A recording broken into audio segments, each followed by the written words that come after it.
কাছে লেখা আছে। ও, তালিকা দেখে ফরমাস? এনে দেখাচ্ছি।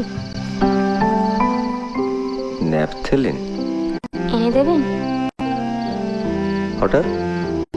বইয়ের আলমারিতে রাখবো, তাহলে আর দোক্তার গন্ধ হবে না। কে বলেছে? বলেছে একজন। আর লিখে দিল কে? সেই লিখেছে। এটা তো বিহারির হাতের লেখা বলে মনে হচ্ছে না। আপনারা ছাড়া আর কেউ বুঝি ইংরেজি জানে না? সেটা কে তাই তো জানতে চাইছি। আমার সই। কবে হলো? আজ বিকেলে। কি নাম? ইস, সইয়ের নাম বলতে আছে বুঝি? বেশ, পাতানোর নামটা শুনি। চোখের বালি।